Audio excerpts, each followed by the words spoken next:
écoute dans la nuit. Une émission de Radio Notre-Dame en codiffusion avec RCF. Cécilia Duterre. Le soir approche, déjà le jour baisse, le rythme s'apaise, c'est l'heure bleue, propice au partage. Bonsoir à toutes, bonsoir à tous, chers amis, chers auditeurs de Radio Notre-Dame et de RCF. Je suis très heureuse d'être avec vous ce soir, en compagnie de Clotilde Brossolet et de Père Albert Gambard, nos invités. À l'invitation de Monseigneur Jean-Marc Aveline, archevêque du diocèse de Marseille, 140 évêques des 5 rives de la Méditerranée et jeunes originaires de ces pays se sont retrouvés cette semaine à Marseille pour les rencontres méditerranéennes. Cette nouvelle édition des rencontres s'inscrit dans la continuité de celle de Bari en 2020 et de Florence en 2022, avec l'ambition d'insuffler de la nouveauté en y associant des jeunes, acteurs par excellence de l'avenir. Une semaine d'échanges et de travail pour comprendre les défis que connaît la Méditerranée, valoriser les ressources dont elle dispose pour y répondre et dessiner de nouveaux chemins de paix et de réconciliation dans lesquels les églises sont invitées à occuper une place particulière au service du bien commun. Le pape François, vous le savez, clôturera demain l'Assemblée des évêques et la session des jeunes au Pharo, après avoir confié ce processus de réflexion à l'intercession de la Vierge Marie à la basilique Notre-Dame de la Garde et rendu hommage aux migrants en mer aujourd'hui. Puis il célébrera une grande messe au stade Vélodrome devant près de 60 000 fidèles à laquelle le président Emmanuel Macron assistera. Alors ce soir, je vous pose cette question. Qu'attendez-vous de la venue du pape à Marseille ? Qu'attendez-vous de cette semaine de rencontres, d'échanges qui a eu lieu entre évêques et jeunes des pays méditerranéens ? Quel rôle doivent jouer, selon vous, les églises à l'heure des grandes crises politiques et migratoires face aux inégalités et aux enjeux écologiques auxquels sont confrontés les pays méditerranéens ? Les lieux saints, les grandes figures partagées entre les chrétiens dans leur diversité, le dialogue entre croyants, le patrimoine culturel commun entre les différents pays de la Méditerranée, vous paraissent-ils pouvoir fédérer les peuples pour trouver des réponses à ces grands enjeux ? Le pape François s'est toujours positionné en faveur des migrants, rappelant que le défi de leur accueil doit être affronté ensemble, dans la fraternité, en mettant au premier plan la dignité humaine. Cette question divise la classe politique, la société civile et même les chrétiens entre eux. Ce soir, nous accueillerons la pluralité de vos témoignages, chacun pouvant s'exprimer en toute liberté, mais sur ce sujet qui peut être polémique, je vous demanderai d'échanger dans le respect et la bienveillance des positions des uns et des autres. Pour l'heure, le standard est ouvert. François et Valérie sont là pour recueillir vos témoignages. Nous sommes ensemble jusqu'à minuit et nous attendons vos appels au 01 56 56 44 00 pour échanger autour de la venue du pape à Marseille. Appelez-nous au 01 56 56 44 00 pour témoigner de ce que vous attendez de sa visite et des rencontres méditerranéennes. Merci aussi à nos amis qui nous suivent fidèlement et qui peuvent réagir sur la chaîne YouTube de Radio Notre-Dame. Clotilde Brossolet, Père Albert Gambard, bonsoir. Bonsoir. Merci infiniment d'être avec nous ce soir pour écouter et converser avec nos auditeurs. Clotilde Brossolet, vous avez été professeure d'histoire et de géographie, puis déléguée générale adjointe d'Ictus, chroniqueuse aussi à Radio Espérance, puis directrice de collection aux éditions Première Partie, où vous continuez actuellement d'exercer des travaux éditoriaux. Et vous êtes l'auteur de Catholiques de tous les partis, engagez-vous, paru chez MAM en 2021. Tout à la fois manifeste et cri d'alarme, ce livre incite les chrétiens à s'engager de manière urgente sur le terrain politique. Vous qui êtes une spécialiste de la doctrine sociale de l'Église, qui avez formé de nombreux élus et candidats, vous nous rappelez dans cet ouvrage que la vocation naturelle de tout baptiser est d'être présent sur le terrain et que cet engagement social participe à notre chemin de sainteté. Alors, première question, qu'attendez-vous de la venue du pape à Marseille ?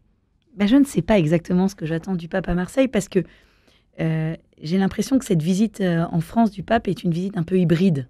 C'est un peu, au départ, ça devait être une rencontre dans le cadre de ces rencontres méditerranéennes. Le pape l'avait bien dit, je ne viens pas en France.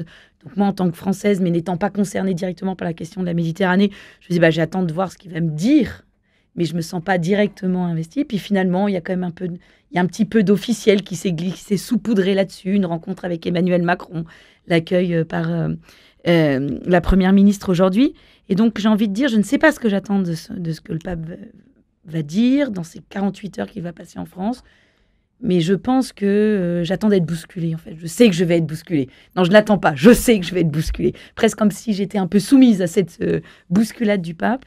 Voilà, donc visite un peu étrange dans sa forme, qui fait que je suis un peu sans repère et que c'est à la fois une visite politique, visite officielle, avec une rencontre avec le chef d'État. Mais je pense que demain, à l'issue des rencontres méditerranéennes, le pape va lancer un cri d'alarme, quelque chose de l'ordre de prophétique. Et c'est peut-être ça qu'on attend des églises aujourd'hui. C'est d'avoir une parole prophétique, une parole qui tranche forcément. Sûrement.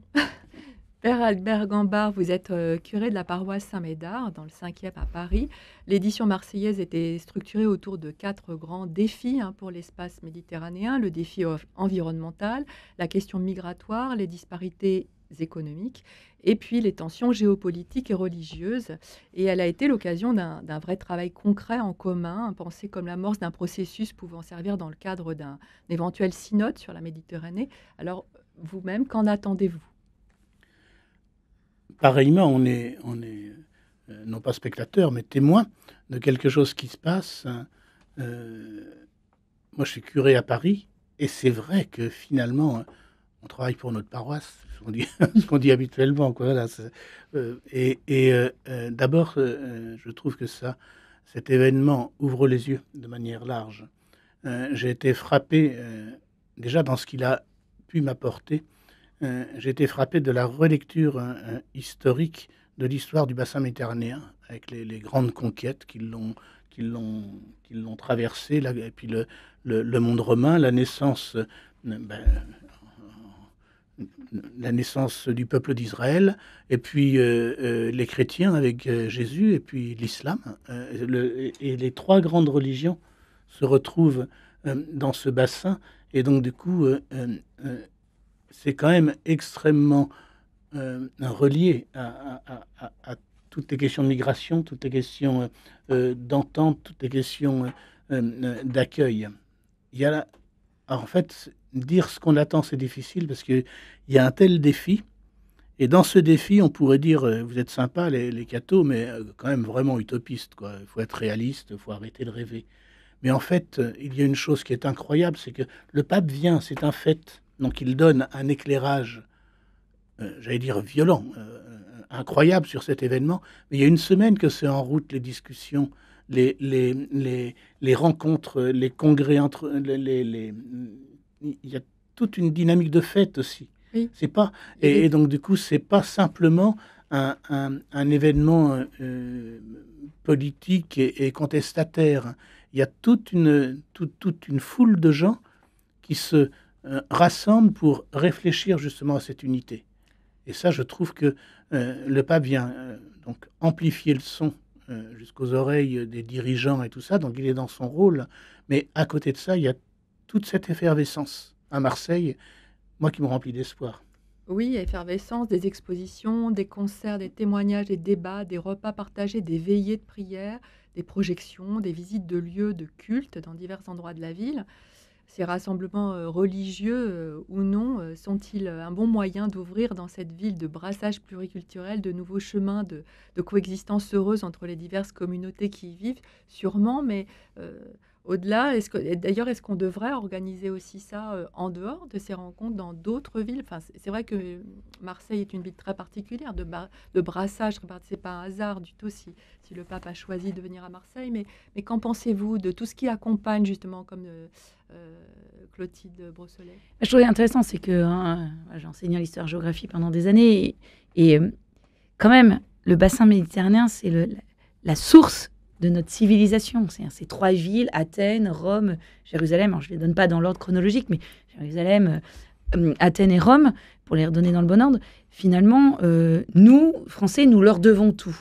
Et par-dessus, par la suite, il y a la question de l'islam qui est arrivée. Et je trouve intéressant de repenser le bassin méditerranéen, non plus comme un ferment de civilisation comme il l'a été, mais comme un ferment de rencontre. Parce que, en fait, dans l'histoire antique, les civilisations se sont rencontrées, mais elles se sont surtout succédées et comment dire, les couches se sont mises les unes par-dessus les autres. quand on regarde l'Égypte hellénistique, il y a 3 différents types de droit. Il y a du droit grec, du droit romain, mais il y a encore du droit égyptien. Et en fait, c'est plus que des croisements, ce sont des superpositions. Et aujourd'hui, au XXIe siècle, on ne peut plus considérer l'espace méditerranéen comme un espace de superposition, mais comme un espace de rencontre. Et je trouve que là, c'est intéressant. Alors moi, ce que je voudrais, c'est que la présence du pape n'occulte pas ce qui s'est passé avant. Parce que je pense qu'il s'est passé avant est presque plus intéressant que l'avenue du pape. Il faut que l'avenue du pape soit une chambre d'écho et non pas un discours. Alors moi, j'espère toujours un discours prophétique de la part de l'Église, parce que je pense que c'est notre rôle en tant que chrétien. Mais voilà, que ces rencontres, ces évêques qui ont rencontré des responsables associatifs, des jeunes, mais aussi des représentants des autres religions, il s'est passé quelque chose dans ces derniers jours et j'aimerais bien que les médias valorisent ça aussi et que l'arrivée du pape François ne soit pas une espèce de chape de plomb qui occulte tout le reste. Et justement, est-ce que c'est une bonne idée, sûrement, d'avoir associé les jeunes de toutes origines représentant la Méditerranée à cette réflexion? Le pape se tourne systématiquement vers la jeunesse. Il n'y a pas que là, je veux dire, là, il y avait eu les JMJ cet été, il y a toujours l'horizon s'ouvre par la jeunesse. Qu'est-ce que vous en pensez, Père Gambard, par exemple? On est vraiment... Cette main tendue à la jeunesse. Oui, mais c'est indispensable. Je trouve qu'on est... alors ça, c'est mon avis personnel, mais je trouve qu'on est vraiment dans une période charnière. Et quand je pense à mes petits-neveux, à mes petites-nièces qui ont 10-12 ans, je me dis quel monde ils vont hériter. Je trouve qu'il y a une grande confusion. Et à force de dire que tout est permis, on ne peut plus rien faire. Et d'un autre côté, c'est comme le code de la route, il y a toujours des lois plus imposantes. Et je trouve que c'est bizarre, quoi. Voilà. Et je me dis, nous, on a... moi, je commence à être vieux, et donc, du coup, on peut avoir un message un peu de se dire, bon, j'ai couru la course, ben voilà, je peux m'arrêter, et après, ben, aux autres affaires, advienne que pourra. Ou alors, on peut avoir un message d'espérance, en disant que, oui...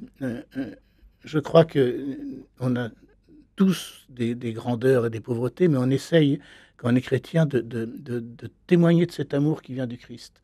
Et il faut qu'on puisse transmettre à cette génération ce message d'espérance, quoi. C'est absolument... et pas des engueulades, pas de dire « il faut faire comme ci, comme ça », ça sert à rien, mais un message d'espérance.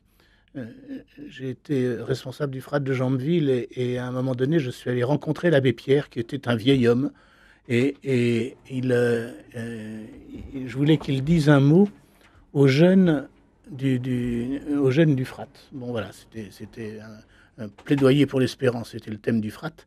Et donc il avait dit un mot, et il m'avait dit, quand j'avais rencontré, mais en fait, dans enthousiasme, il y a théos, il y a Dieu. Et le signe de l'esprit, le signe de Dieu en nous, c'est l'enthousiasme. Et je suis triste de voir qu'il y a souvent de la tristesse, de la lassitude, du désaveu dans nos attitudes, de la fatigue. Les églises se vident, il n'y a plus de chrétiens, on est tous déprimés, tout ça.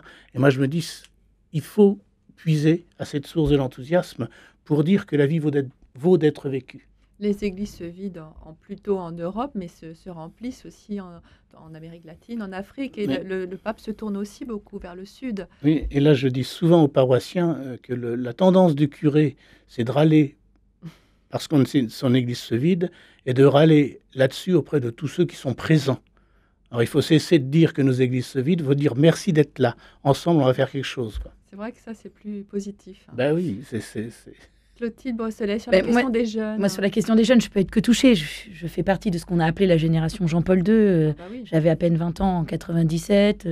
Mon voyage de noces était à Rome pour les JMJ 2000. On n'avait pas trop de sous, du coup, on s'est dit, il vaut mieux qu'on aille à Rome, ça sera bien. Mais et c'est vrai qu'avec ces JMJ, moi, c'est mes propres enfants qui sont allés au JMJ cette année. Ça m'a amené à réfléchir, de me dire, mais qu'est-ce que c'est que ce pape, à l'époque, Jean-Paul II, qui a convoqué les jeunes, qui m'a convoqué, qui a tissé un lien personnel avec chacun d'entre nous par ces JMJ. Et ce que je trouvais intéressant, c'est que le pape, il y a eu Benoît XVI et le pape François fait pareil. C'est-à-dire que dans le cas des JMJ, encore dans les rencontres méditerranéennes, en convoquant des jeunes, il y a une espèce de transmission de flambeau. Il n'y a pas une une survalorisation de la jeunesse en disant tout vient de vous, mais il y a quelque chose de dire, voilà, je vous fais confiance, nous devons construire le monde de demain avec vous. Et je trouve que ça, c'est, voilà, je serais pas aussi, j'aurais pas une parole aussi engagée si je pense si j'avais pas été convoquée personnellement en 97 à Paris par Jean-Paul II et en 2000 à Rome où il nous a dit voilà, Torre Vergata, il a dit vous ne vous résignerez pas. Et quelques années après, je retombe sur ce texte et je me dis mais en fait c'est moi. Ouais, et ce jour-là, Jean-Paul II m'a dit vous vous résignerez pas. Enfin toi Clotilde, tu te résigneras pas. Donc je sais pas ce qu'il a dit à mes enfants, à ma fille en particulier à Lisbonne, ce qu'il lui a vraiment dit, ce qu'elle le découvrira peut-être plus tard avec le temps. Mais je crois qu'il y a cette question-là, c'est une transmission. C'est à la fois une question de confiance et c'est à vous de jouer, mais avec nous derrière. Quoi. Ils en sont rentrés éblouis. Alors ma fille est rentrée fascinée et éblouie par la diversité de l'Église. Moi j'ai une fille qui fréquente les milieux traditionnalistes et donc je lui avais dit il va falloir jouer le jeu de l'Église universelle et elle m'a dit j'ai découvert un langage qui n'était pas particulièrement le mien, mais qui se voulait universel. Et ça, maman, je peux te dire que c'était beau. Enfin, vraiment, elle a été touchée par l'universalité de l'Église. Et son frère aîné, qui était pris par plein de trucs catho aussi, mais qui avait du mal à y aller, les deux m'ont dit Séoul, c'est pour nous. Je dis, alors là, l'universalité de l'Église, vous allez la découvrir, je peux vous le dire. Bah oui, c'est le but des JMJ. Hein. Les premiers appels sont en train d'arriver au standard. Merci de continuer à nous appeler au 01 56 56 44 00 pour nous donner votre sentiment sur la venue du pape à Marseille. Qu'en attendez-vous ? Qu'aimeriez-vous dire au pape si vous pouviez échanger avec lui ? Et puis plus largement, qu'attendez-vous de ces rencontres entre évêques et jeunes de tous les pays méditerranéens ? 01 56 56 44 00. Donnez-nous votre position sur les grands enjeux auxquels les rencontres méditerranéennes ont pour objectif de réfléchir durant cette semaine très spéciale. Appelez-nous au 01 56 56 44 00. Vous pouvez aussi nous suivre et réagir sur la chaîne YouTube de Radio Notre-Dame. Et pour accompagner cette soirée particulière, j'ai choisi des musiques provenant de différents pays méditerranéens. Avant vos premiers témoignages, je vous propose d'écouter sœur Marie Kérouz qui nous interprète Action Esti, chant sacré byzantin. Écoute dans la nuit, une émission de Radio Notre-Dame en codiffusion avec RCF.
il y a une panne.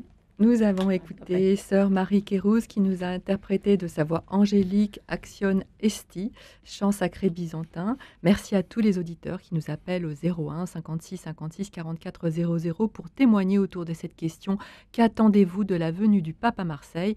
Le fait que près de 60 000 fidèles soient présents demain lors de la messe au Vélodrome vous réjouit-il? Les catholiques et les églises de Méditerranée ont-ils un rôle crucial à jouer face aux grands défis pointés par le pape? Comment doivent-ils y prendre part? Venez donner votre avis au 01 56 56 44 00. Et tout de suite, nous avons Mathieu en ligne. Bonsoir Mathieu. Bonsoir. Bonsoir. Vous nous appelez d'où Mathieu? Vous nous appelez de Rennes, hein? Oui, de Rennes, oui. Alors, qu'attendez-vous de la venue du pape à Marseille? Alors, comme il parle des migrants, il peut proposer le développement de la France, quoi, parce que il y a des politiciens non médiatisés en France qui proposent de développer le pays, quoi. Expliquez-nous Et un peu. le développement d'un pays, ça permet d'accueillir des migrants. Oui. Approfondissez votre pensée un petit peu, qu'on puisse discuter avec vous et interagir, parce que là, développer un peu justement ce développement. Moi, je suis un peu curieuse de comprendre ce que vous nous entendez par le mot développement. Oui, on est un peu, voilà. Alors, c'est de l'industrialisation, en fait, parce qu'en fait, la France possède moins de 10% d'industrie, et donc, du coup, elle crée même plus de machines-outils, en fait. C'est l'Allemagne et l'Italie qui produisent des machines-outils, les États-Unis un petit peu aussi, mais la France ne produit plus de machines-outils, donc du coup, elle a plus d'emplois de qualifiés pour créer, quoi. Et l'industrie, ça favorise la création et ça favorise le développement, quoi. Alors, en fait, vous attendez surtout de la France qu'elle développe son industrie pour accueillir en fait les migrants. C'est ça que vous dites, en fait, oui, c'est ça oui. l'idée. Qu'est-ce que vous en pensez, Père Gambard ou Clotilde? Moi, je rejoins Mathieu un peu à mon avis, dans le préalable à sa remarque, c'est que souvent, les politiques, et là j'attaque les politiques, ont un discours d'accueil des migrants, mais voilà, il faut accueillir les migrants, très bien, mais qu'est-ce que ça veut dire concrètement d'accueillir les migrants? Si c'est pour que pouvoir avoir un discours qui est très beau, mais derrière, finalement, moi je le vois, porte de la Chapelle à Paris, ces gens sont finalement pas accueillis parce qu'ils ont des vies qui sont infrahumaines, de vivre dans la rue sans tente, avec les problèmes de drogue que ça peut accueillir. Enfin, je parle en particulier de la porte de la Chapelle. En fait, c'est pas de l'accueil. Donc, il est évident que si le discours n'est pas suivi d'une véritable politique d'accueil et de possibilité d'intégration, et l'intégration passe en particulier, mais pas uniquement par le travail, parce que le travail, c'est aussi contribuer à la société, avoir une certaine indépendance, et donc, en fait, ça permet d'avoir sa propre dignité. Oui, moi, je suis d'accord, j'entends ça. Après, je suis toujours un petit peu gênée, parce que je pense qu'on confond deux niveaux de discours. C'est-à-dire qu'il y a la question de l'accueil du migrant, qui est un discours très évangélique, qui se fonde sur l'évangile. Et puis, quand on parle d'économie, on se dit « oui, mais si on n'est pas riche, on ne peut pas accueillir les migrants ». En fait, ça, c'est une question politique. Et je pense que faire rejoindre ces deux niveaux, c'est toujours subtil. Et le risque, ce sont les raccourcis qui feraient que soit on réduirait le discours évangélique de l'accueil du prochain, qui doit être inconditionnel, et le réalisme qui est de dire « oui, mais pour accueillir quelqu'un, je dois l'accueillir et je dois respecter sa dignité ». Père Albert Gambard. Oui, c'est des questions. Moi, je me situe aussi au niveau de l'accueil des personnes. C'est très différent quand on parle de manière générale des migrants et qu'on a en face de nous des personnes. Et comment on va les aider. Et donc là, l'accueil des personnes demande une solidarité de beaucoup de gens. On a accueilli à Saint-Médard une famille syrienne, et en fait, on avait monté un petit programme lors d'un carême pour pouvoir, avec SNL, Société Nouvelle pour le Logement, pour pouvoir louer de manière un peu préférentielle un logement pendant 2-3 ans pour que cette famille de Syrie puisse s'installer et se développer. Et ça a marché, ils ont pu voler de leurs propres ailes. Et là, il y a vraiment quelque chose qui est une micro-opération, mais qui a porté du fruit. Et quand on est devant des problèmes de masse, moi, je ne sais plus comment réagir. Et là, c'est vraiment quelque chose de très difficile. Vous disiez aussi les machines-outils, la fabrication française et tout cela. Mais il n'y a pas si longtemps, j'avais entendu des propos disant que, mais non, les métiers maintenant en France, ça va être de service, et la fabrication, elle sera dans les pays extérieurs. C'est ce qui se passe. Hein. C'est ce qui se passe. Voilà. Et donc, du coup, ce qui fait que ce modèle de mondialisation ne marche pas. Et que, parce que les hommes sont les hommes et que chacun veut préserver son précaré. Maintenant, revenir à une industrialisation en France, c'est un travail de longue haleine et c'est une volonté politique extrêmement affirmée. Alors, voilà. Maintenant, je me dis, moi, dans la situation actuelle, un peu dans le sillage du pape, je me dis, comment accueillir ces personnes qui souffrent? Mathieu, on a répondu un peu à votre question. Enfin, en tout cas, vous êtes... Allô? Vous êtes toujours là? Oui. Oui. Oui. Vous aviez quelque chose à ajouter? Non. En fait, c'est une volonté de la population surtout, parce que la population, elle est contre l'industrie. Elle veut de l'écologie, donc l'industrie, ça pollue, mais la pollution, elle s'en va petit à petit, quoi. Et alors que l'écologie, ça pollue encore plus, parce que avec les éoliennes, ça pollue énormément l'environnement, quoi. Vous voulez répondre, Clotilde, sur la question de... C'est un peu... Oui, en quelques phrases. Voilà, c'est des grands sujets. Alors, c'est sûr que la question de l'environnement est présente aux rencontres méditerranéennes, mais c'est toujours la question de la petite mesure qui se veut écologique et qui finalement ne réfléchit pas sur les questions induites, les déchets qui vont en découler, et que parfois le politique ou même nous à titre individuel, on est prêt à faire des petits actes qui finalement ne nous transforment pas. Et Laudato Si a cet atout majeur de penser la question environnementale sous l'angle de la conversion écologique. Et c'est une conversion qui ne se joue pas qu'à l'échelle économique, parce que je pense qu'on peut convertir l'économie. Voilà, j'ai travaillé pendant 5 ans aux côtés du rédacteur en chef de la revue Limite, donc j'ai été formée aussi par Paul et puis Caretta, mais je pense que l'industrie peut aussi se convertir, mais c'est pas l'environnement, c'est aussi une question individuelle. Voilà, c'est un travail personnel et qui rejoint au fond notre propre foi, quoi. C'est quel est mon rapport au monde, mais mon rapport à l'autre, mon rapport à la nature. Mais attention, cette nature qui est créée par Dieu, qui m'est confiée, et comment moi, en tant qu'enfant de Dieu, je me considère par rapport à ça.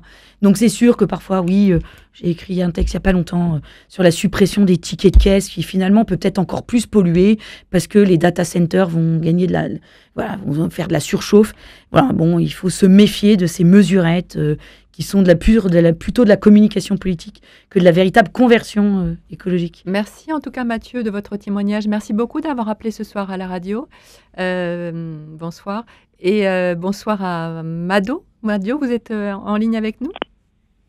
Allô, Mado? Bonsoir. Mao. Ah, Mao. Bah écoutez, excusez-moi, c'est la fiche qui est... Ou c'est mes yeux, je ne sais pas. Je ne veux accuser personne. Allez, on va dire que c'est mes yeux. Vous appelez de Boulogne? Oui. Attendez, je mets mon haut-parleur. Ah.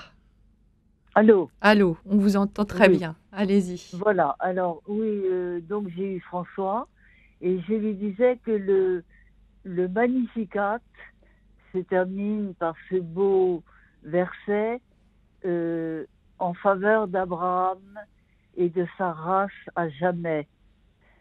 Et donc, en prière avec le pape François pour tous les enfants d'Abraham, toute sa descendance, en particulier les migrants, les réfugiés, toutes les étoiles du ciel et les grains de sable qui bordent la mer, et en communion de prière profonde pour toute la descendance d'Abraham qui souffre. Père Albert Gambard, là, c'est vous qui pouvez encore mieux répondre. Non, comme tous. Moi, tous, mais je me tourne vers vous, parce que là, c'est très beau ce que nous dit Mao. Oui, ça m'évoque un peu une fibre aussi qui est la mienne, qui est un peu une fibre franciscaine. dans ce que vous disiez tout à l'heure aussi, François, Saint François, le Saint François d'Assise, ce qui va marquer sa vie, c'est qu'il va se sentir partie prenante de la création. Et donc, dans cette création, comment vivre un apprivoisement, comment considérer toute chose de la création comme venant de Dieu et respecter la création parce que j'en fais partie et que mon frère, ma sœur, mais aussi la montagne, la planète est créée par Dieu. Et toute la question d'écologie intégrale soulevée par le pape François, elle est présente dans cette dynamique franciscaine de dire la création ne m'appartient pas, j'en fais partie. Et je suis une pierre vivante de cette création pour justement qu'elle puisse porter du fruit. Et donc, du coup, ça rejoint un peu ça amplifie, ça élargit le verset, le dernier verset du Magnificat en faveur d'Abraham et de sa race à jamais. La fraternité, en fait, nous autres chrétiens, à la suite du Christ, la fraternité, alors quand on dit ça, on a l'impression de sortir quelque chose d'un peu, convenu. La fraternité, c'est vraiment notre chemin. Et si on ne choisit pas ce chemin, on va être à côté de l'Évangile. Et je crois que c'est ce qui fait l'angoisse du Saint-Père, c'est que précisément, il voudrait cette fraternité, et en fait, il y a des guerres partout. Pourquoi il y a de l'immigration? C'est aussi parce qu'il y a des guerres et il y a des pays dont les gouvernements sont injustes et durs et les gens sont obligés de partir et la guerre est pas souhaitable. Et donc, du coup, l'immigration, c'est pas un problème en soi. L'immigration, elle est conséquence de quelque chose. Et le pape François voudrait justement que les gens puissent réfléchir de manière globale à cette question de fraternité.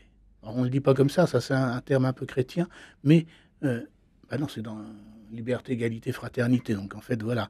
Et cette fraternité fait que je donne sa chance à l'autre. Clotilde Brossolet, qu'est-ce que vous inspire à la fois le témoignage de Mao et de ce que vient de dire Père Gambart? Moi, j'ai envie de répondre à Mao sur la question de la souffrance. Oui, la société moderne, occidentale, dans sa modernité, est extrêmement violente. L'individualisation, ce qu'on appelle la société liquide. Voilà. Mais nous, chrétiens, nous avons l'espérance. Nous avons l'espérance théologale. Et donc, si nous avons peur, mais qui va pouvoir redonner l'espérance au monde, en fait? C'est ça. C'est que je crois que, malheureusement, nous faisons partie, je ne sais pas si malheureusement, mais nous faisons partie de ceux qui souffront le moins, puisque nous avons l'espérance. Nous savons que Dieu, quoi qu'il arrive, est victorieux. Et donc, le monde a besoin de notre présence, de notre parole, de notre action, et je ne sépare absolument pas parole et action, justement pour rappeler cette espérance au monde. C'est-à-dire que dans ce monde de guerre, de violence, nous savons que c'est la paix qui aura le dernier mot. Mais quelle grâce d'avoir ça dans nos mains. Et donc, si nous faisons partie de ceux qui ont peur, nous gardons ce trésor complètement enfermé sur lui-même, et nous sommes à l'antipode de ce que les évangiles nous appellent, de ce à quoi les évangiles nous appellent, de l'appel du Christ. Et c'est d'abord ça, c'est de se dire, mais nous ne pouvons pas avoir peur. Nous souffrons, certes, mais nous avons l'espérance. Alors donnons-la au monde. Mao, vous avez entendu nos invités? Vous avez quelque chose à ajouter ou à nous acquitter? Bon, on a dû répondre. Comment les églises doivent-elles se positionner, agir au service du bien commun face justement à ces grands défis, pas que migratoires, les 4 grands défis qui ont été pointés par le pape?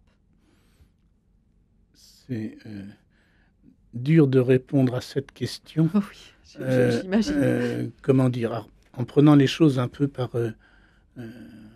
le terre à terre, moi, ce qui va faire ma ligne directrice, mon squelette, ma force, ça va être la parole de Dieu, la prière. Bon. Et alors, ce qui me réjouit, c'est de m'apercevoir que, si je prends les grands prophètes, Isaïe, Osée, je m'aperçois que il reproche au peuple leur rupture d'alliance. Et les ruptures d'alliance, c'est toujours un rapport à soi qui est un rapport égoïste. On ne se tourne plus vers Dieu et on cherche dans les divinités païennes le bonheur immédiat, ce qui va nous donner tout de suite, voilà. Et donc cette règle générale, si on se tourne vers le Dieu de l'Alliance, hein, il nous donne un cœur d'homme, un cœur de femme, un cœur qui sait aimer. Et du coup, ces 4 grandes dimensions vont découler d'une attitude que j'appellerais spirituelle, d'une attitude chrétienne de quelqu'un qui vit l'Évangile. Parce que, alors, il y a des dimensions qui vont être plus difficiles à vivre, mais c'est là que je vais appeler la conversion. C'est sûr que, comment dire, on est constamment appelé à la conversion parce qu'on a tout le temps envie de se replier sur nos bonheurs personnels. Ils sont pas, ces bonheurs sont légitimes, mais si ils me font exclure tous les autres, ils deviennent embêtants, quoi. Voilà. Et donc, du coup, l'Évangile, il va toujours dans ce sens de l'ouverture. Et je crois que c'est ce qui anime le cœur du Saint-Père. C'est pas une position politique, c'est un sentiment de l'Évangile et une urgence d'annoncer cette dimension d'alliance où les gens commencent à se considérer, à s'aimer, plutôt qu'à se repousser et se détester, quoi. Et c'est un message pathétique, parce que notre monde n'en veut pas. Clotilde ? Je pense que notre monde le veut sans le comprendre, sans le savoir. Je crois que j'ai été très marquée parce que j'ai beaucoup accompagné, j'ai beaucoup suivi les manifestations de Gilets jaunes. Et une grande partie des manifestations, j'ai été accompagnée du prêtre des Gilets jaunes. Enfin, voilà. Pas celui qu'on a appelé le curé des Gilets jaunes, parce que lui, il est un peu spécial, mais un prêtre qui était présent dans quasiment toutes les manifestations. Et les gens nous disaient « Ah, c'est chouette de vous voir là, monsieur l'abbé, mon père, parce que l'Église ne sait pas nous parler, ne sait plus nous parler. » Bien, continuez à nous appeler au 01 56 56 44 00 pour nous partager votre sentiment sur la venue du pape à Marseille. N'hésitez pas à appeler, vous appelez peu en première partie et beaucoup en deuxième partie, du coup je ne peux pas prendre tous les appels après, donc n'hésitez pas à appeler.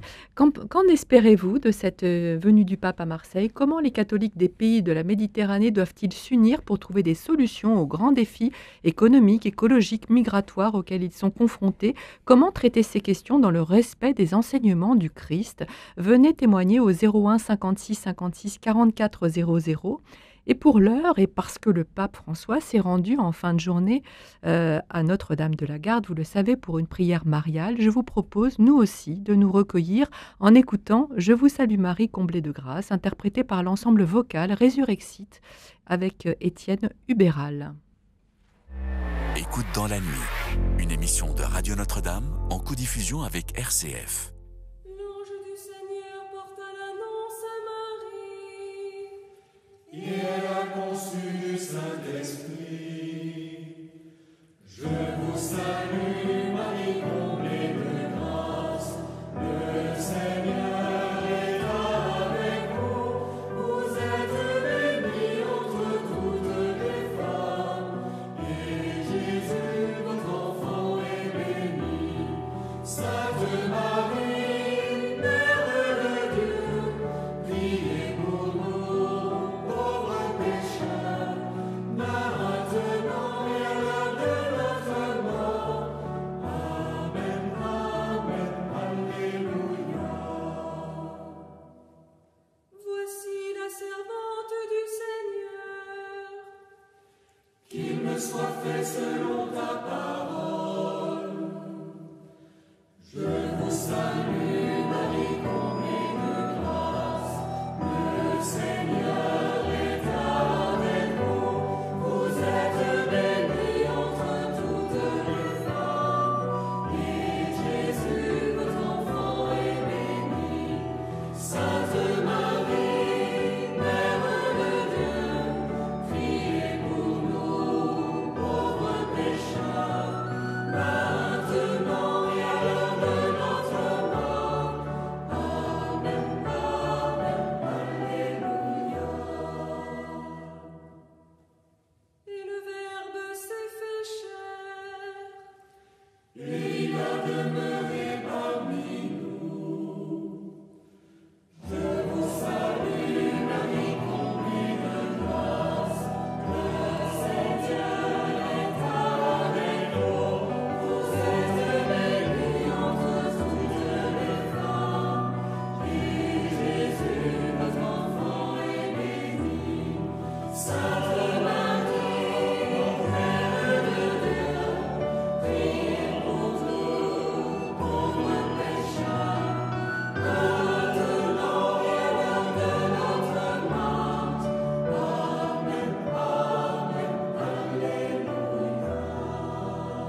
Nous avons écouté l'ensemble vocal Résurrexite, Étienne Hubéral, Je vous salue Marie, comblée de grâce. Merci à tous les auditeurs qui nous appellent au 01 56 56 44 00 pour nous dire ce qu'ils attendent de la venue du pape à Marseille. Venez partager votre point de vue sur la crise environnementale et migratoire et nous dire quelle ligne les pays méditerranéens, l'Europe, devraient tenir face à ces enjeux. 01 56 56 44 00. Nous attendons vos appels. Nous sommes avec Clotilde Brosselet, auteure de Catholiques de tous les partis, engagez-vous, paru chez MAM en 2021, et Père Albert Gambard, curé de Saint-Médard. Ils sont là pour vous écouter, converser avec vous et vous répondre. On était sur la question de qu'est-ce que doivent faire les églises, Clotilde. Alors moi, je distinguerais l'Église en tant que corps social, composé des chrétiens, voilà, des catholiques, et puis l'Église en tant qu'institution. Moi, je crois qu'aujourd'hui, quand on regarde les sondages, quand on regarde les études, les catholiques, en tant que personnes animées par la foi et l'amour du Christ, sont véritablement au service du Christ. Partout, dans le milieu associatif, dans le soin de l'autre, dans vraiment l'accompagnement des plus fragiles, les chrétiens, les catholiques sont présents. Ça, il n'y a pas. En revanche, aujourd'hui, je trouve dommage que l'institution soit un peu silencieuse. C'est-à-dire que, alors, on sait bien le contexte avec la SIAZ, la question des abus dans l'Église. L'Église a un peu de mal à aujourd'hui oser une parole franche. En tout cas, je parle de l'Église de France. Et je crois que l'Église de France est attendue pour dire des choses puissantes. On va prendre Corinne à l'entête. Bonsoir Corinne. Oui, bonsoir. Bonsoir à vos invités. Vous appelez d'où, Corinne? Oui, j'appelle de Doux et j'appelle souvent. Oui. Bien votre émission. Oui, je reconnais votre voix. Oui. Alors, qu'attendez-vous de la venue du pape?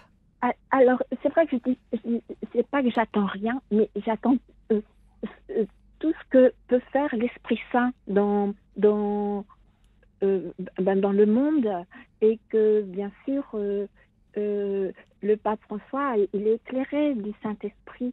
Donc, c'est un grand mystère, le fait que, ce qui a été semé, ce qui sera semé, on ne sait pas ce qui sera semé, mais on le verra quand dans l'avenir. Parce que c'est, tout à l'heure, j'ai entendu, j'écoute beaucoup la radio, j'ai entendu le Monseigneur Avelin qui disait, c'est vrai que tout ce qui est immigration, tout ce qui est décès dans la mort, dans le linceul de l'eau, quoi, c'est terrible. Et il disait aussi, ce qui m'a réconfortée, c'est que ce qui est important aussi, c'est que les gens ils puissent rester dans leur pays natal. Et c'est vrai que là, c'est tout un évangile, c'est toute une autre manière de voir les choses. Tout à l'heure, on a parlé de l'évangile, et l'évangile, il est porteur parce que c'est une bonne nouvelle, hein, l'évangile. Et il est porteur de messages qui en nous, c'est une toute petite graine qui en nous grandit, et parfois on est épaté de ce que ça apporte. Voilà. Et c'est une... En plus, moi, ça me rejoint dans mon histoire personnelle. Et je suis très touchée par Marseille. Moi, j'habite à l'autre bout de la France, dans les Hauts-de-France. Et je suis très touchée parce que le papa de ma fille, il est marseillais. Bon, c'est une histoire un peu compliquée, mais j'ai l'impression que Dieu, il m'a entendue. Et j'ai pleuré tout à l'heure en m'écoutant l'émission de radio, là. Je pleurais et j'étais contente de savoir que le pape était à Marseille. Bah c'est C'est un beau témoignage, Père Gambard. Qu'est-ce que vous voulez Je- dire à Corinne Qu'est-ce que ça vous inspire, ce que dit Corinne? Oui, d'abord une parole positive, c'est bien. C'est une parole d'espérance. C'est des déplacements qui ne sont pas absolument évidents parce qu'ils sont porteurs de conflits. Chacun voit un peu, suivant son parti politique, suivant sa tendance, suivant sa sensibilité, chacun voit les choses et juge. Et je trouve que le pape, comme vous disiez, il y va comme pape, non pas comme homme politique. Et donc, il y va pour inviter le monde à prendre conscience du sort que subissent des gens, finalement, qui n'ont rien fait de mal spécialement. Et ce sort est épouvantable. Si on se met un peu à leur place, c'est un peu ça aussi ce que ça m'évoque, c'est que ça nous invite à penser à ce qu'ils vivent et à se mettre à leur place. Et à partir de là, je sais pas, il y a François d'Assise encore, sa conversion, elle est partie du baiser aux lépreux. Il détestait les lépreux parce que, voilà, c'était vraiment...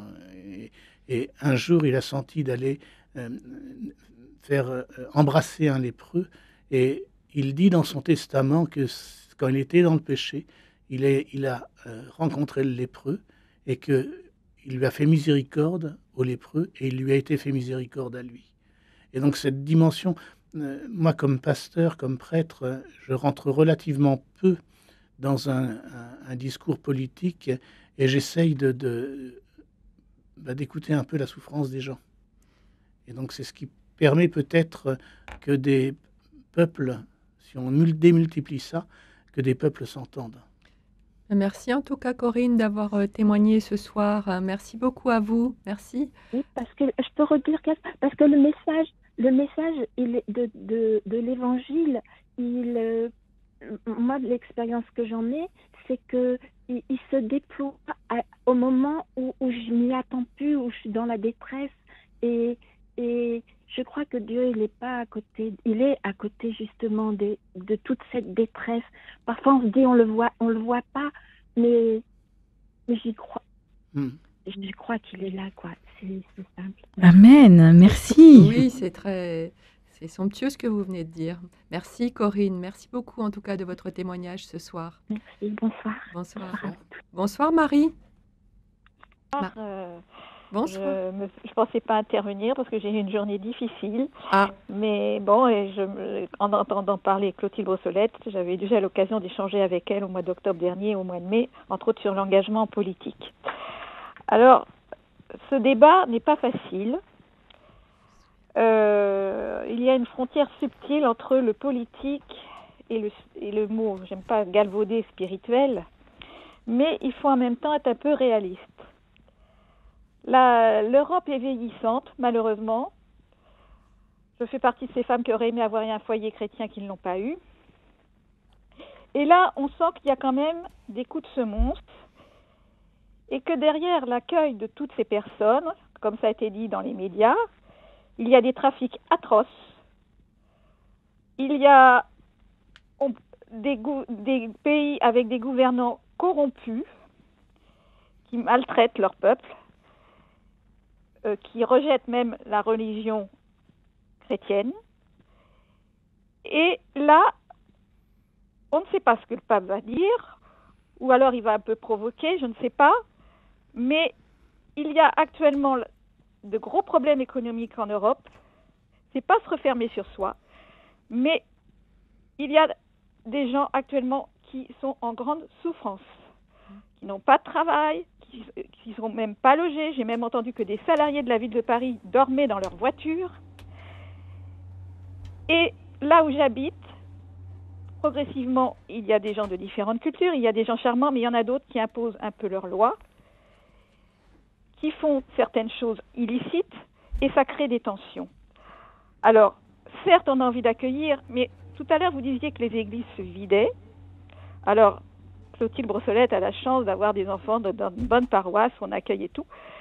Mais moi-même, parfois, j'ai essayé dans une certaine paroisse, mais on me fait comprendre que je ne suis pas complètement du milieu, alors que je ne suis loin d'être d'un mauvais milieu. Alors, il faut de l'ouverture. Et en plus, les gens attendent une parole vivante, des explications claires. Je pense qu'il y a une soif de vérité. Voilà. Mais là, on est sur un terrain qui est très, très délicat. Et il faut... Voilà, c'est très compliqué comme situation. Clotilde Brossolette va vous répondre. Oui, mais je rejoins vos interrogations, Marie, je vous reconnais, on s'est déjà parlé. En fait, c'est toujours la difficulté, c'est que la parole du pape est politisée, alors que la parole du pape, elle est d'abord évangélique, et en plus, elle est médiatisée. Mais quand on regarde de près les discours du pape sur la question de l'immigration, là, le discours du pape est beaucoup plus complexe que ce que les médias retransmettent. Aujourd'hui, les médias ont tendance à dire que la parole du pape, si on réduit un peu le discours, c'est il faut accueillir tout le monde. En fait, le pape est beaucoup plus nuancé. Déjà, il le dit bien. Moi, j'ai une parole évangélique et c'est aux politiques après d'adapter, de mettre en place des politiques. Donc, il distingue bien le spirituel du politique. Voilà. Et son discours spirituel n'a pas à être politisé, mais il est une espèce de lumière vers laquelle il faut tendre. C'est le principe de la doctrine sociale de l'Église, c'est un cadre. Le cadre, c'est l'accueil inconditionnel de la personne. En revanche, il y a des choses très intéressantes dans les propos du pape. C'est son premier voyage à Lampedusa. Quand il arrive à Lampedusa, le pape François dit que c'est le premier esclavage. C'est véritablement l'esclavage du XXIe siècle qui se joue là. Et en fait, en disant ça, le pape François dénonce, et il l'a redit ces dernières semaines, il dénonce les trafics. Et il le dit, la Méditerranée, c'est pas le plus grand des cimetières. Il dit, c'est l'Afrique du Nord. Et en disant ça, il pointe ce qui se passe aujourd'hui en Libye. La Libye, c'est monstrueux pour les migrants. Et en fait, il faut parvenir à se détacher du prisme déformant des médias pour aller déjà dans la complexité du discours du pape François, qui est finalement un discours où il dénonce, j'ose utiliser le terme de darwinisme social. On le voit bien aujourd'hui dans la migration. Quels sont ceux qui migrent et quels sont ceux qui arrivent? Ce sont les plus forts. Et lui dit, mais au fond de ça, il y a encore des plus pauvres. Et il ne faut pas les oublier. Et nous ne pouvons pas nous contenter d'un monde où les migrants seraient parqués dans des... Il parle même, il utilise le mot lager, les camps en référence à l'Allemagne, à Lampedusa. Et il a redit il y a quelques jours que le premier des droits de l'homme, c'était de ne pas avoir à quitter son propre pays. Parce que la migration, c'est un drame, et c'est pas uniquement le drame qui se joue au moment de l'accueil. Et moi, je le vois parce que j'habite dans une paroisse où il y a beaucoup de sans-papiers. Je suis dans une paroisse de cité, une paroisse de populaire, en périphérie de Paris, où il y a beaucoup de sans-papiers. Et souvent, je me dis, mais en fait, ces gens-là, mais ce sont des gens qui sont devenus amis, mais en fait, ils souffrent en arrivant. Mais ils ont déjà souffert sur... Alors, pas tout le monde, mais parce qu'il y en a qui arrivent à prendre l'avion avec des visas touristiques, mais qu'est-ce que c'est que ces hommes et ces femmes? Alors, c'est vrai, et sont beaucoup plus d'hommes que de femmes, qui partent souvent de la Corne de l'Afrique de l'Est, aujourd'hui, qui traversent le Sahara à pied, qui arrivent en Libye, où ils passent plusieurs mois, voire plusieurs années, avec ce que ça veut dire qu'en Libye... Et après, il y a la Méditerranée, et on arrive à Lampedusa, et on remonte l'Italie, on traverse les Alpes à pied, ou on traverse l'Espagne. Et en fait, le discours du pape ne nous dit pas que tout ça n'existe pas, et que c'est ce qui se joue est uniquement du pays occidentaux. Mais il dit que les pays occidentaux ont une responsabilité à exercer sur l'ensemble de la chaîne migratoire. Et donc, je pense que voilà, il faut aller au-delà de ce que les médias nous disent pour aller regarder exactement ce que dit le pape François. Et puis, il faut accepter que le pape François nous bouscule pour que nos politiques et que nous avons à mener quand nous sommes engagés en politique, ou même nous, elles ne doivent pas oublier que la question principale, c'est l'accueil de la personne. Mais ça ne veut pas dire que ce sont des politiques qui doivent accueillir tout le monde n'importe comment. Voilà, Marie. Oui, tout à fait. Oui. Mais c'est un vaste sujet. Nous allons faire une courte pause de 2 minutes et nous retrouver juste après. Continuez à nous appeler au 01 56 56 44 00 pour nous faire part de votre manière propre de voir la venue du pape. Et à tout de suite.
Radio Notre-Dame.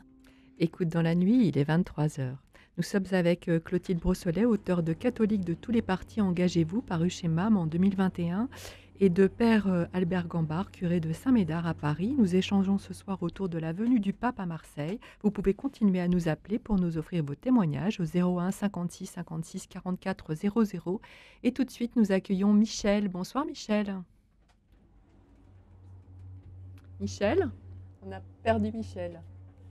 Voilà. Ah, écoutez, si, vous êtes là. Oui, je suis là.